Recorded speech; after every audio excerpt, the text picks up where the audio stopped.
les personnes du signe zodiacal dragon brillent de mille feux. Magnifiques, puissantes, grandiloquentes, elles ne cessent de vouloir éblouir leur auditoire, et y parviennent bien souvent. Si leurs qualités sont nombreuses, il leur manque, hélas, un peu d'humilité. Ces animaux et les crachent du feu et ne supportent pas la contradiction. Sommaire année de naissance. Signification du signe dragon. Prévision astro. Caractère du signe dragon. Quelle année de naissance correspond au signe dragon? Les personnes du signe dragon sont nées en 1940, 1952, 1964, 1976, 1988, 2000, 2012. Voici les dates exactes et leurs éléments associés. Dragon de bois, du 13 février 1964 au 1er février 1965. Dragon de feu, du 31 janvier 1976 au 17 février 1977. Dragon de terre, du 17 février 1988 au 5 février 1989. Dragon de métal,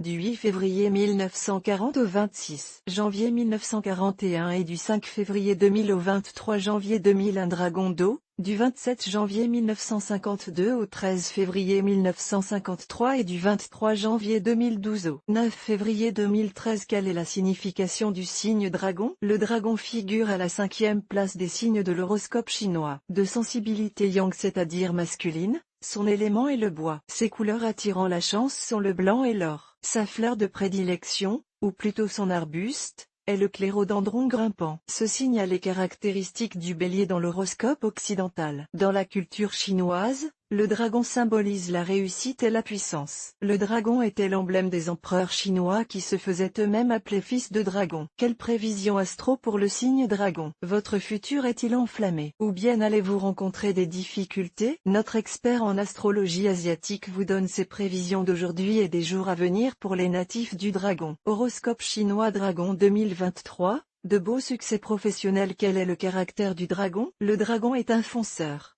Sans projet, sans but à atteindre, il se sent complètement perdu. Animé d'un enthousiasme et d'une énergie à toute épreuve, il a tendance à avancer sans tenir compte du rythme et des capacités physiques de ceux qui l'entourent. Il ne souffre pas la médiocrité et se rêve le sauveur de l'humanité. En amour, il a besoin que l'autre soit en admiration devant sa propre personne. Il a tendance à cultiver les relations extra-conjugales mais ne supporte pas un comportement similaire chez son partenaire. Le dragon et le travail. Le dragon est attiré par les projets ambitieux, de grande envergure. Il aime les challenges, les missions supposées impossibles. Plus cela semble difficile, plus il trouve de la motivation pour y remédier. Il adore jouer les sauveurs, les justiciers, être celui à qui on fait appel quand tout semble perdu. Le dragon ne compte jamais ses heures et peut s'investir jour et nuit dans sa mission professionnelle. Intuitif, visionnaire, il a un besoin constant de créer, d'inventer. Dès qu'il rencontre la routine, il s'en va voir ailleurs en quête d'un nouveau défi. Le dragon et les finances. L'argent n'est aucunement moteur pour le dragon. Son ambition est de créer, d'apporter de la nouveauté. C'est pourquoi il peut parfois abandonner aux autres les résultats financiers de ce qu'il a lui-même mis en place. Dépensier, il se moque de ceux qui constituent des bas de laine pour se sécuriser. La privation est un mot qu'il ne connaît pas. Fatalement, cela peut le mettre dans des situations délicates où il doit se justifier auprès de son conseiller bancaire. Jamais le dragon ne peut faire de concessions pour améliorer l'état de son compte en banque. Il est entier et le revendique avec une fierté parfois puérile. Le dragon et l'amour. Le dragon est perçu comme un être admirable,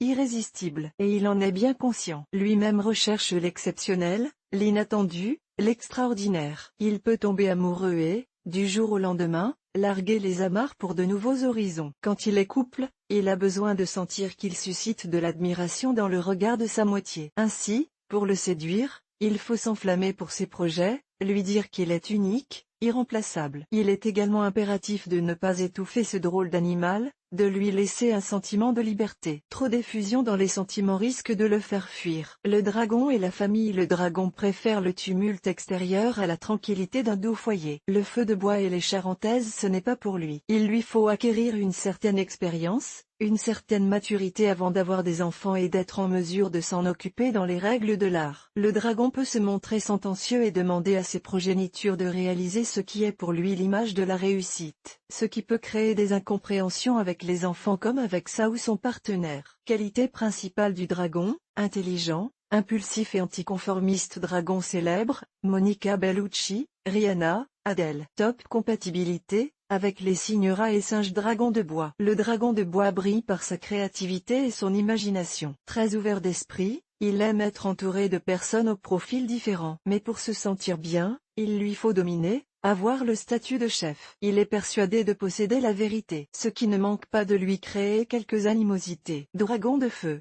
Égocentrique et coléreux, le dragon de feu a tendance à se croire seul au monde. Personne, selon lui, ne lui arrive à la cheville. Il n'en fait qu'à sa tête et refuse toute contradiction. Il rêve de reconnaissance et de gloire. Son côté généreux et son charisme, heureusement, lui permettent d'obtenir la clémence de son entourage. Dragon de terre. Le dragon de terre connaît ses limites et accepte, malgré sa fierté légendaire, la contradiction. Même s'il aime dominer les événements et les personnes. Par contre, il est très susceptible et peut montrer les crocs s'il estime être victime d'une injustice. Lorsqu'un proche le déçoit, sa rancune le condamne à jamais. Dragon de métal. Le dragon de métal est un travailleur né. Il aime les efforts, les remises en question et les challenges. Hélas, tous ceux qui ne sont pas comme lui sont immédiatement condamnés. Il abhorre les personnes ayant une sensibilité contemplative. Son orgueil le trahit souvent. Il est en quête d'une belle cause devant laquelle il se posera comme son plus ardent défenseur. Le dragon d'eau est, peut-être, le plus tolérant des dragons. Il ne recherche pas une position de supériorité et aime jouer les philosophes. Mais cela ne l'empêche pas d'afficher et de défendre ses positions avec un talent évident. Moins idéologue que ses pairs, il recherche des challenges mesurables et réalistes. Son goût pour l'argent est réel.